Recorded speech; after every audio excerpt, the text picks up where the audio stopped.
Everywhere on this big blue marble that we call the Earth, the pro-democracy demonstrations are going strong.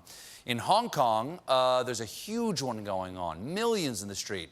Last night, Trump weighed in, tweeting, "I know President Xi of China very well. He is a great leader who very much has the respect of his people. He's also a good man in a tough business. I have zero doubt that if President Xi wants to quickly and humanely solve the Hong Kong problem, he can do it. Personal meeting?" Not sure what that means at all. First of all, quickly and humanely makes it sound like you're putting the family pet to sleep. I'm sorry, kids.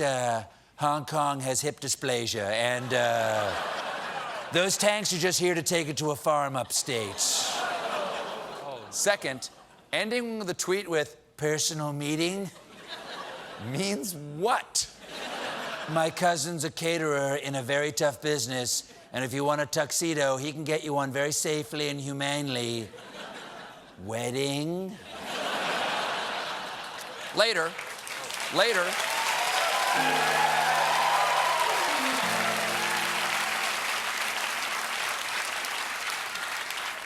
Later, in a rare tweet correction, the president clarified that he didn't mean that he would be personally involved, tweeting, "If President Xi would meet directly and personally with the protesters, there would be a happy and enlightened ending to the Hong Kong problem. I have no doubt. Yes, autocrats should meet with their angry protesters. Now, if you'll excuse me, I have to hold a rally where anyone who boos gets carried out in a stretcher."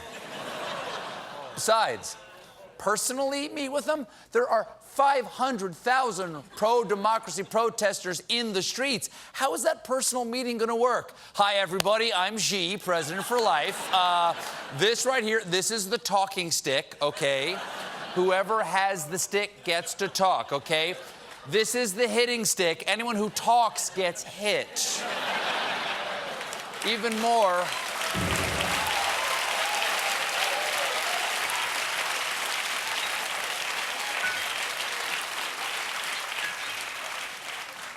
more, disturbing, in the run-up to the G20 summit, Trump surprised his aides when he told Xi that he would not condemn the Chinese government over a crackdown in Hong Kong. "I'm proud to be the president and to help my best bud Xi. And if he crushes protesters, you won't hear squat from me. And I'll simply sit down next to him and ignore those protest cries. 'Cause there ain't no doubt I want a deal for Chinese Trump-made ties."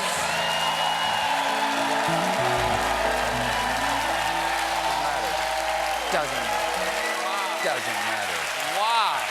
Thank you. That Thank was you, John. really good. Thank you, John. That was Thank you, really John. good. Thank you, John. Wow. I didn't realize Donald Trump had such a beautiful singing voice. Oh, hey, here's something horrifying. Iowa Representative and master race baiter Steve King. Yesterday, at a conservative event in Iowa, King argued in favor of an abortion ban with zero exceptions. And his justification was, let's say, unique.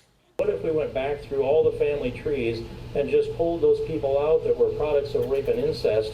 Would there be any population of the world left if we did that? Considering all the wars and all the rape and pillage that's taken place and whatever happened in culture after society, I know I can't certify that they're not part of a product of that. Shocking, it's shocking, but listening to Steve King, I can buy that he's the product of inbreeding.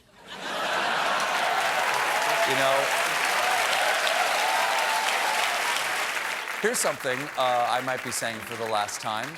There's news about presidential candidate and phantom of the brew pub, John Hickenlooper. Last night I told you that Hickenlooper was considering dropping out of the presidential race. Tonight, I'm here to tell you that I was right last night. Take a look at his video. A little over 6 months ago, I announced my run for president. In almost every regard, this journey has been more exciting and more rewarding than I ever imagined. Although, of course, I did imagine a very different conclusion. You did? Because this is going about how the rest of us expected. It's a shame, too, because I never realized until recently how close his name was to Hickenlooper. It's a joke I'll never get to use now. But it's come to an end, and it's time for him to leave. You know what they say, if you love something, it probably wasn't John Hickenlooper.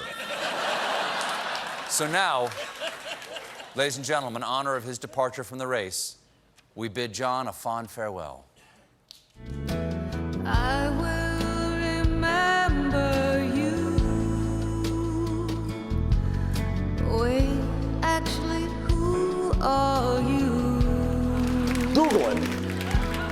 I remember you had a funny name. I wanna say hopscotch, am I close? I was out of work for 2 whole years. Who are you again? Remind me. What a night. I loved it.